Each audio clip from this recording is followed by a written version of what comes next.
अस्सलाम वालेकुम, क्या हाल है।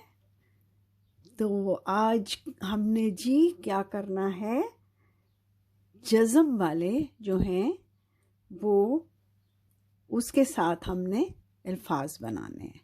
तो जज़म का मतलब होता है कि ये जज़म है उसकी ऐसी शक्ल होती है कि जिस हर्फ के ऊपर जज़म पड़ा होता है उसको हमने स्ट्रेस नहीं देनी होती, उसके ऊपर उसको हमने सिर्फ टच करके आगे निकल जाना होता है। ठीक है, तो मैं शुरू करती हूँ।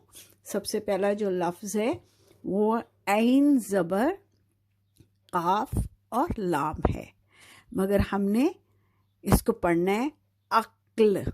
हमने अक्ल नहीं पढ़ना, बल्कि इसको सिर्फ काफ को टच करना है और बहुत कम स्ट्रेस दे के तो अगला हमने उसके साथ हर्फ जोड़ देना। ठीक है, अक्ल एन जेर है ये, ई और लाम की छोटी शक्ल और मीम है, तो इसको पढ़ेंगे इल्म।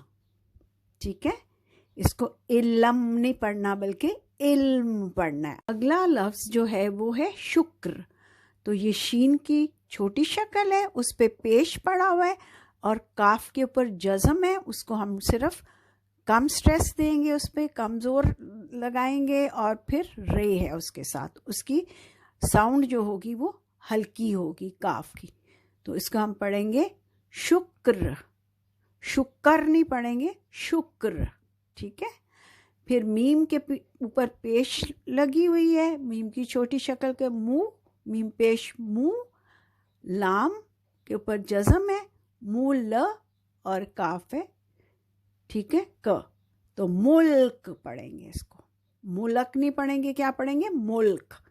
तो हम पूरी लाइन पढ़ते हैं, अक्ल, इल्म, शुक्र, मुल्क।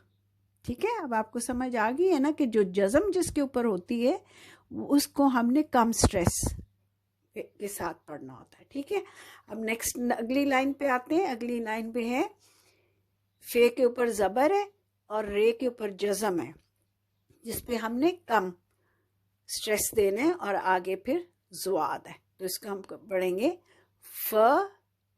फर्ज, फर्ज नहीं पढ़ेंगे बल्कि फर्ज।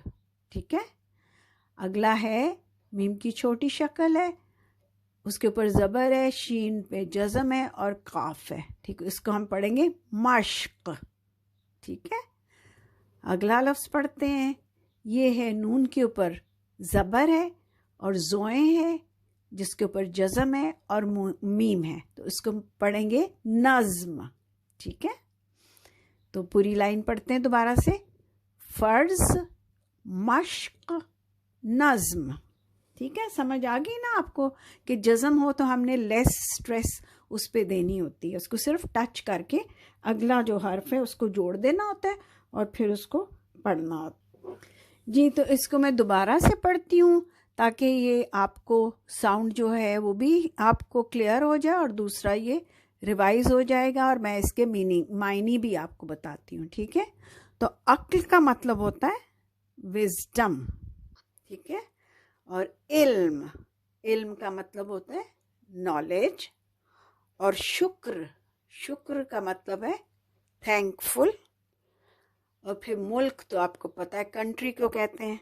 ठीक है, और फ़र्ज का मतलब होता है मैंडेटरी या ड्यूटी। मश्क, मश्क का मतलब होता है एक्सरसाइज करना, जो जैसे आपकी मैथ की एक्सरसाइज है चैप्टर के एंड में, उसको मश्क कहते हैं, या उर्दू की या इंग्लिश की जो एंड में जो एक्सरसाइज होती है उसको मश्क कहते हैं उर्दू में। ठीक है, अगला लफ्ज़ है नज़्म। तो नज़्म का मतलब होता है पोएम। ठीक, तो अब फिर हम दोबारा मिलेंगे। ओके, अल्लाह हाफिज़।